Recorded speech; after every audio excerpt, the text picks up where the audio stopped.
You don't have to walk into your C&P exam feeling like a sheep headed for the slaughter. In this video, I'm going to share with you 3 hidden secrets of C&P examiners that can absolutely ruin your rating. I'm going to share what they are and what you can do during and even after the exam to protect your rating. I'm going to cover the churn and burn secret, when the clock is ticking and accuracy takes a back seat. The speculation shortcut secret, why an exam statement of "I can't say without speculating" can tank your rating and even end your claim. And the boomerang effect secret, how exam forms can get all the way to the rater only to be thrown back to the contractor, or worse, just flat out denied. Would you please consider subscribing to my channel and helping me reach as many veterans as possible? Also, consider liking this video, sharing it with anyone you think it could benefit, and please drop me a comment. I love to hear from the veterans in the comments, and if you're comfortable, would love to know where you're watching from. Well, let's get started. Secret number 1, churn and burn. C&P examiners aren't necessarily rewarded for accuracy, they're judged more on speed. Contractors are held to a 20-day deadline, meaning the VA sends out a request for the C&P exam, the contractor receives it, they schedule it, they hold the exam, one of their QAs reviews the DBQ that was filled out during the exam, and then it's shipped back to the VA. They've got 20 business days to complete this start to finish. So the clock is ticking from the jump. In 2019, it's interesting that a report from the VA said that the contractors were being penalized if the exams were late getting back to the VA, but not necessarily if the medical judgment was wrong or inaccurate. What that means for us is that these exams are rushed, flawed, and in many cases pass through the system as long as they're on time. And even in 2024, a GAO report said that the contractors are being held to this 20-day deadline, but there is no system in place to check for accuracy, and that the VA does sometimes give remediation requests to these contractors, but they don't have anything in place to actually see if the contractors did anything about it.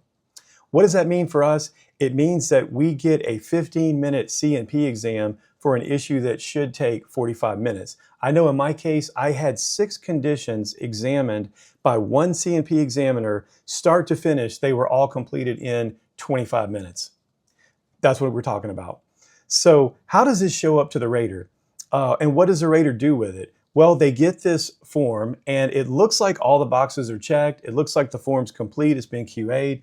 But what they do oftentimes, they can do, is take it at face value and just flat out deny your claim. At other times, they'll see that the boxes are checked, but there's not enough rationale, so they kick it back for clarification. This can add weeks and months to us getting our claim rated, and it's going back to an examiner that may or may not remember us. Probably they won't. Or they order a whole new exam and we have to start all over again. So in some cases, raters have relied on exam forms that were administratively complete but lack sufficient or accurate medical rationale for a decision. Number 2, the speculation shortcut secret. C&P examiners are not allowed to guess, but they are supposed to do their due diligence with our claim file, with our records, our statements during the exam. But when they feel like something is missing, maybe records or history or test results, they have a shortcut they take a lot of times. They can write "unable to determine" without resorting to speculation. This makes their job quick and easy, and it protects them from having to commit to a medical opinion. It also speeds up that exam. And since we saw in Secret 1 they're rewarded for timeliness more than accuracy, it's easy to shortcut these and knock these exams out. But it can absolutely sink your claim. Now here's a few things to be aware of. If the examiner gave no explanation, if they said "I'm unable to determine" without speculation, and they give no explanation why, the exam is inadequate. The rater is either supposed to send this exam back to the contractor or schedule another one. They cannot deny on that.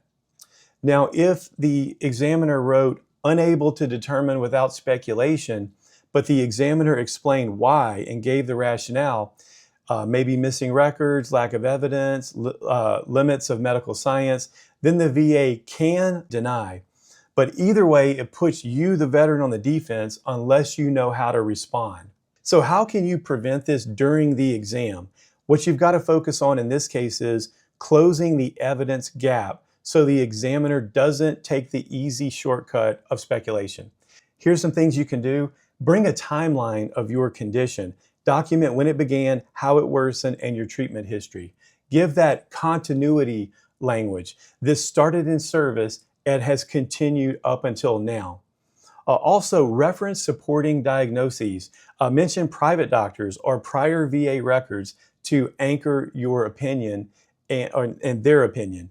Also, be specific and not vague. Replace the dreaded words sometimes or I think so with measurable frequency, duration, symptoms, 3 to 5 times, twice a week, totally on my face in pain. How do you identify this after your exam? Check your decision letter or your exam copy. If you see the speculation phrase with no explanation, that's inadequate under 38 CFR 4.2. And there's also a legal case, Jones v. Shinseki 2010. I'll drop that in the description that you can lean on.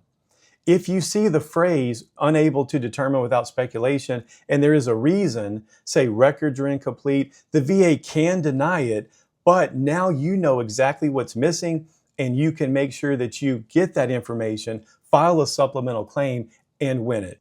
Secret number 3, the boomerang effect. After your C&P exam, the report doesn't go straight to the VA. It often passes through the contractor's QA, quality assurance, whose job is to make sure every box is filled, every signature is there, and nothing is left blank. But here's the catch. Even after that, VA raters still send a huge number of these exams back for clarification. In 2021, the VA also found that up to 30% of exams were returned by the raters back to the contractors. This caused weeks or months of delay. And as we said before, how many examiners are going to remember a veteran that has a DBQ returned weeks or months later? In 2024, even most recently, the GAO also confirmed the problem hasn't gone away and said basically 1/3 of C&P exams are being returned to contractors for correction. That's not just a paperwork issue, it's a systemic flaw that can absolutely derail your claim. How can you prevent this during your exam? This is all about QA proofing your answers. You've got to speak the language the system understands, frequency, severity, functional impact, and continuity. This is how you turn vague symptoms into undeniable evidence. 3 migraines a week lasting 6 hours. Always cover functional impact. I can't stand more than 10 minutes. I miss 4 work days a month. Spell out your flares and limitations. This flares up 2 to 3 times a week and knocks me out for hours at a time. Mention exposures and continuity for things like the Gulf War, traumatic brain injury, environmental claims. This in specific has been flagged by the Office of Inspector General as very high return rates from the VA. And how can you identify this after your exam? First, if your claim has been stalled for weeks or months after the exam, call the VA and ask directly, was my exam returned for clarification? That alone can confirm a QA bounce back. And if you were denied, don't just rely on the denial letter because it only shows the VA summary, not the actual exam. What you can do is actually request your DBQ and look at the opinion.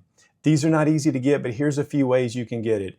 To get it as fast as possible, what you could do is make an appointment with a local VSO, Veteran Service Officer, and sometimes they'll be willing to pull up your claim on their form. They have access to the Veterans Benefit Management System, VBMS, that the raters actually use, and they can either tell you what the examiner said or they can show you the screen. Also, you can request your claims file, your C file, under the Freedom of Information Act.